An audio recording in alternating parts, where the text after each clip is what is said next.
Totally. Another disturbing aspect of the trial of Chad Daybell is another individual who took the stand this week, Zulema Pastenes. She took the stand in Lori Vallow's trial. She was one of the more interesting individuals.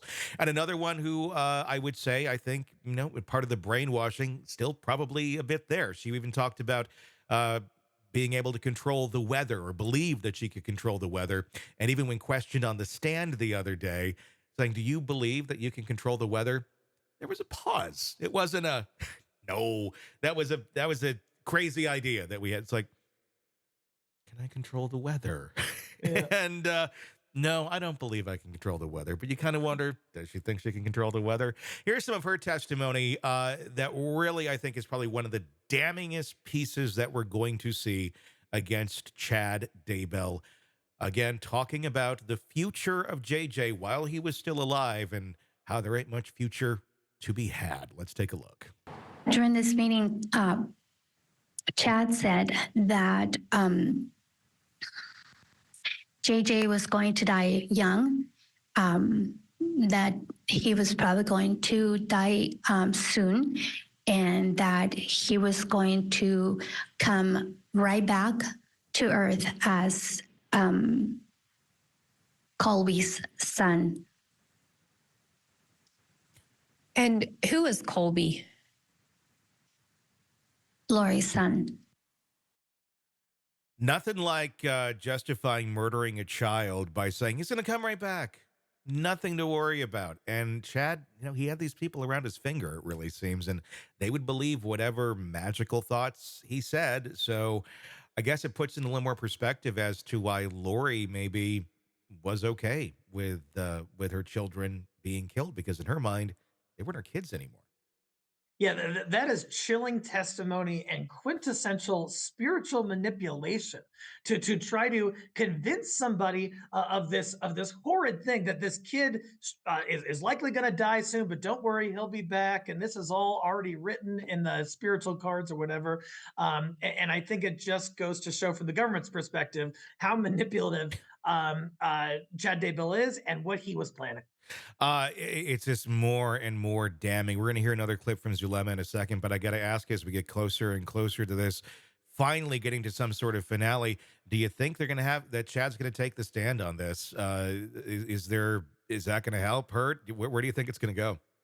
Oh dear. There's just so much to cross-examine him on if he goes up there. There are all of these lies. There are all of these absurd statements. There are all of these things that looking back in hindsight, appear to be him, forecasting the deaths of these two kids.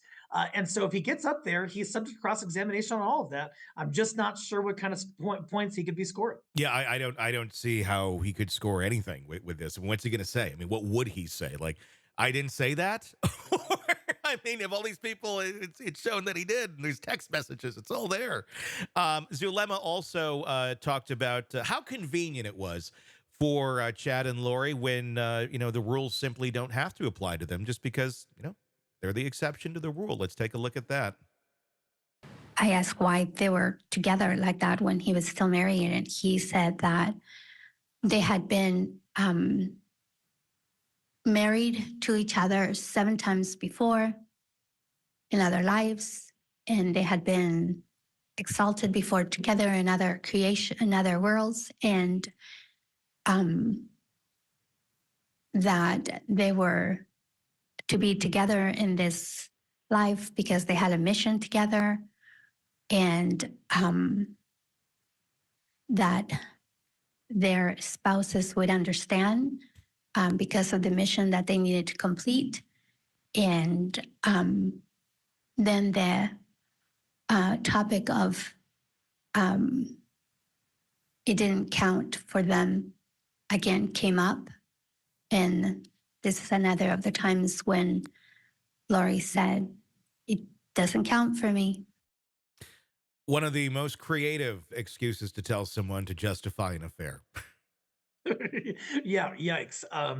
It just reminds me of like these spiritual leaders oftentimes have like these pronouncements and rigorous rules for everybody else, but it doesn't apply to them. No. And that's clearly a part of Chad and Lori's ideology, according to this testimony. And the following doesn't even flinch. They're like, oh, okay, well, they said that's true. That must be what it is.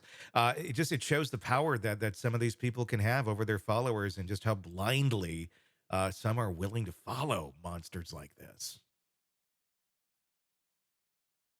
Hey, thanks for checking out the video. Be sure to follow us wherever you download podcasts, and especially Apple Podcasts, where you can get advanced episode and premium content on our premium channel right there. Also, be sure to follow us on social media so you don't miss any breaking updates on the stories that matter to you most. We're on TikTok, X, Instagram, Facebook. Just search Hidden Killers Podcast with Tony Brueski, and you'll find us right there. Again, thanks for watching.